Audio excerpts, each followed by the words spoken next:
O, ito yung sunod, mga kababayan. No? Dito tayo kay Sara Duterte. Naku po.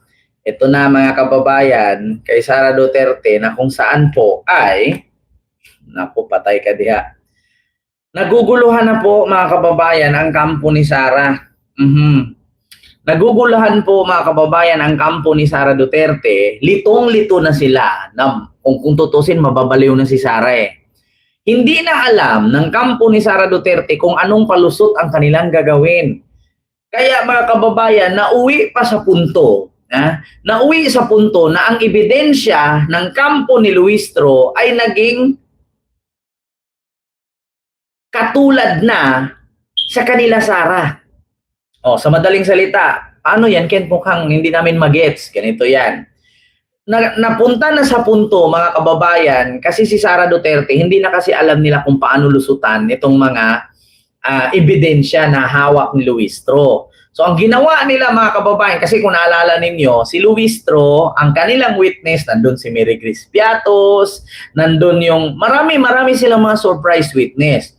So, ang ginawa ngayon ng kampo ni Sara, mga kababayan, kinopya din nila na may Mary Grace Piatos din daw sila. Paano nangyari yun? Ang kampo ni Jinky Luistro, handang humarap si Mary Grace Piatos. Merong hawak na Mary Grace Piatos. Ngayon, ang kampo ni Sara, meron na din daw Mary Grace Piatos. Ngayon, sino ang totoong Mary Grace Piatos dyan? Eto na mga kababayan, nung nakaraan, hindi nila maharap-harap si Mary Grace Piatos. Tapos ngayon, nung meron ng Mary Grace Piatos ang Kongreso, hawak ni Luistro, meron na rin Mary Grace Piatos ang kampo ni Sara. Ito mga kababayan, ako, patay ka diha. Nagkandalitse-litse na. Nangungupya na ng ebidensya. Ito. Ayan, tignan natin mga kababayan. Ayan, ito. Posibleng mas tumagal pa raw ang pre-trial conference para sa impeachment trial ni VP Sara dahil sa dami ng dokumentong kailangan pang markahan ng defense at prosecution panels. Nagbabalik si Hannah T. para sa detalye live mula sa Senado. Kinopya, mga kababayan, yung mga ebidensya ng kampo ni Luistro ay nagulat sila kung bakit same din sa ebidensya ng hawak ni Sara. O, kumbaga, ito sa totoo lang mga kababayan, mukhang may mata nga si Sara sa loob ng Senado. No? Hindi man natin masabing parang meron talaga marami, ultimo mga senador. So sa madaling salita, mga kababayan, bakit nagkataon na ang ebidensyang hawak nila Luistro ay pareho sa ebidensyang hawak ni Sara? So kung magkataon man na magtugma ang ebidensya ni Luistro at ebidensya ng kampo ni Sara, sa madaling salita, totoo nga ang aligasyon ng Kongreso kay Sara. Tapos na ba ang meeting dyan? Kay Willard, hindi pa rin natatapos ang pre-trial conference sa impeachment case ni VP Sara ngayong araw. Yan ay kahit nasa day 3 na ang House Prosecution at Defense Team ni VP Sara kaugnay nito. Umalma kanina ang Defense Team ni VP Sara sa mga paratang na tila nangopya o nag-adopt daw sila ng witnesses sa House Prosecution Panel. Naku!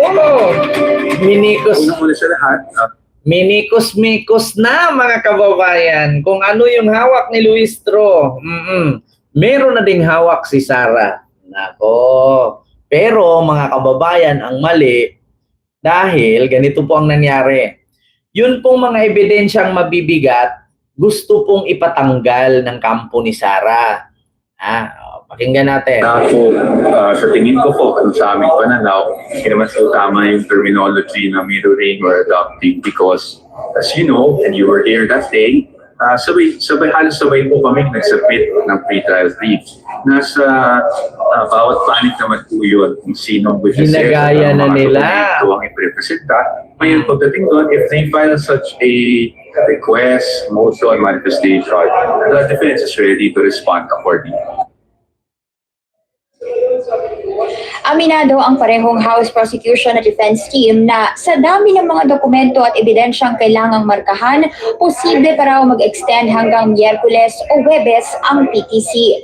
Kaninang umaga, sinabi ni House Lead Prosecutor Jervy Luistro na natatagalan daw dahil sa proseso ng marking. Tumanggi raw kasi ang defense team ni VP Sara sa proposal na one marking na lang para sa mga common exhibits. Nako. So what's going to happen is separate marking sa prosecution, separate marking, even if they pertain to the same documents. Pero sa bahagi ng defense team, sinabi ni Attorney Powa na nagiging maingat lang daw sila sa pagmamarka ng mga ebidensya.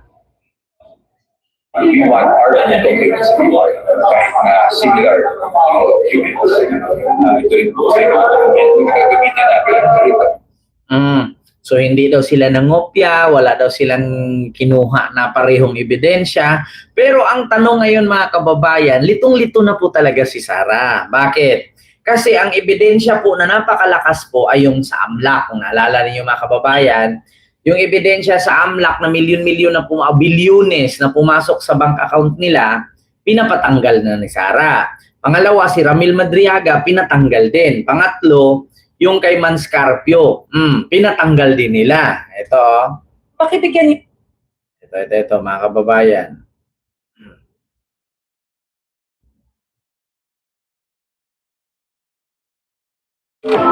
Ayan. New user get 10% off Wait hotels. lang nga mga kababayan, may ads lang. Global Source on the go. Source for Marami, sa totoo lang mga kababayan, naguguluhan na po si Sara.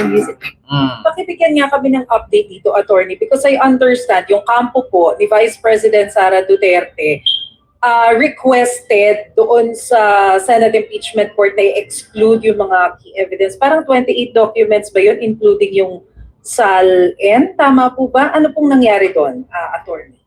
Ayan na. Hindi ko pa ho yan rinig, but kung man, it will not be proper to do it at this time. No? Kasi ang pag-exclude ng evidence, under the rules, ginagawa ho yan pag formally offered in evidence na ng isang dokumento. Wala pa ho tayo sa stage na yun. Nasa stage pa lang ho tayo ng pre-marking of exhibits para ho mapabilis at hindi na ho gagawin yan during trial. So, attempts to exclude any evidence of the prosecution would be premature at this time. Good evening po, Attorney. Si Chicky Verhel po ito. Yung request po ng defense team na kasi ang sinabi kanina ni Kong Jervy Luistro na may request daw sila, and I think you were also interviewed, no, Attorney? Request nila is yung kanilang mga ebidensya na parehas lang naman daw dun sa prosecution ay dapat may different, so same evidence, different markings. Ano po kaya ang wisdom behind this po? Good evening, I'm Chicky. So, sa totoo lang mga kababayan, no, mahuhulog sa bitag ang kampo ni Sara dyan. Una, kasi kung naalala ninyo, sabi nga ni Yussi Claire Castro, halimbawa, nagnakaw ako ng mangga. Ito ha, maano si Sara dito, makukonvict talaga siya dyan. No, mahuhulog sa bitag yan. Una, ang sabi ni Jinky Luistro, hindi kami papayag na ang ebidensya ni Sara at ebidensya namin pareho, iisang markings lang. Dapat magkahiwalay na markings yan. So ngayon, kapag kung lahat ng ebidensya ng grupo ni Luistro at ebidensya ng grupo ni Sara nagpareho lahat, so ibig sabihin, lahat ng akusasyon ng kampo ni Luistro ay tugma sa kay Sara. So, maiipit si Sara dito. Katulad niyan, halimbawa nagnakaw ako ng mangga.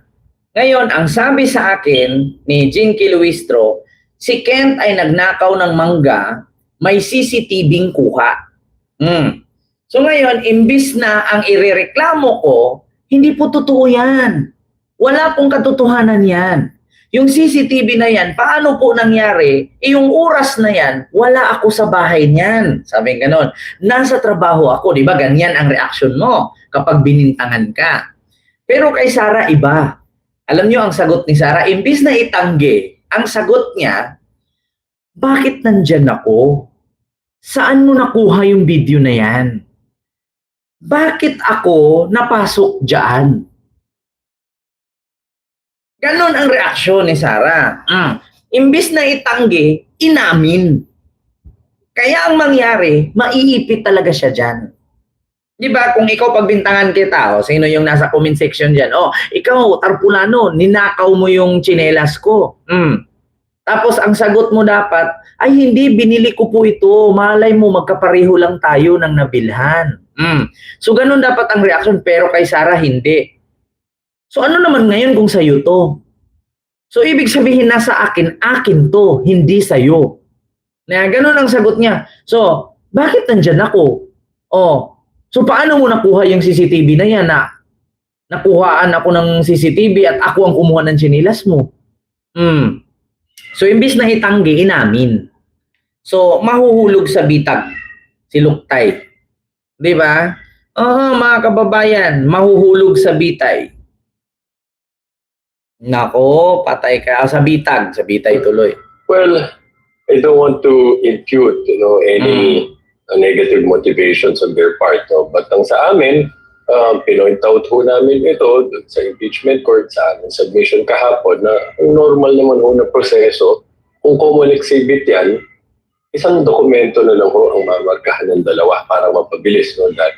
So kung common exhibit daw, pareho ang ebidensya ni Luistro, pareho sa ebidensya nila Sarah. So, nag-match lahat.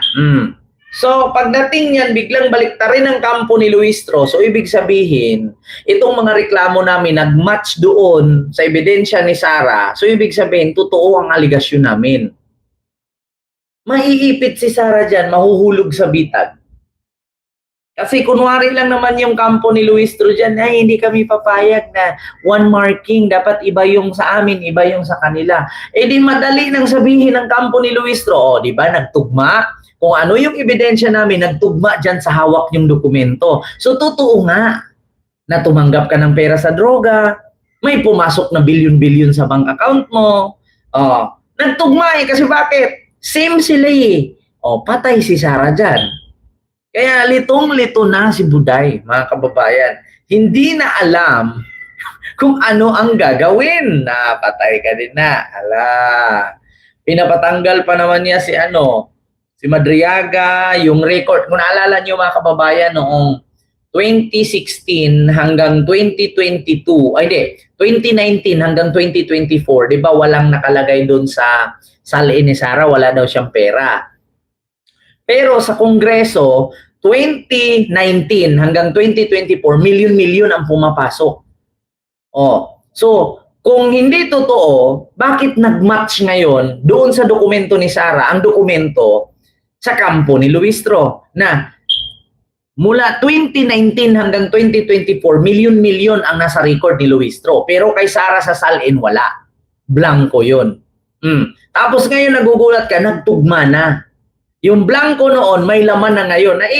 Ano siya dyan mabubutasan siya dyan Mabibisto siya dyan. Hindi siguro naisip yan ng kampo ni Sarah. Na hindi ba tayo nagtaka na lahat ng dokumento nila nagmatch sa document natin? Baka pag biglang ibaliktad to ni Luistro at sinabing lahat ng aligasyon nila ay nagmatch sa aligasyon ni sa dokumento natin, baka magipit si Sarah niyan. Baka maipit si Lustay niyan. Hindi siguro nila naisip yun, mga kababayan. No? Napatay ka din na.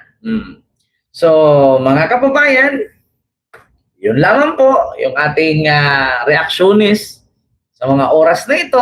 Mukhang litong-lito na talaga si Sarah. Hindi na alam, mga kababayan. Minikos-mikos na niya. Hindi niya alam kung paano mikos-mikosin. Kasi nga, sa sobrang dami ng ebidensya, Diyos ko, wala kang takas dyan. Kahit anong klaseng pagsisinungaling yan, hindi mo mapasinungalingan yan kung may mga witness at may mga dokumentong hawak mula sa bangko. Bakit mga kababayan, hindi po pwedeng maggawa ng sariling record ang taga-bangko? Kasi kung ibahin ng bangko ang record ni Sarah, halimbawa sa loob ng bangko meron siyang 1 billion, tapos babaguhin ng bangko yung record ni Sarah, sabihin nila 5 million na lang. Pag i-claim ni Sarah yon, 5 million na lang natira sa 1 billion niya. Kasi iniba ng bangko na patay. So ang ebidensya, hindi mo pwedeng pikiin. Sa mata ng mga bobong DDS, kaya mo silang linlangin, pero sa ebidensya, hindi. So yun lang mga kababayan. No? Maraming salamat po sa inyong lahat. Ingat po kayo palagi and see you next live. God bless po. Thank you. And bye-bye. Maraming salamat po.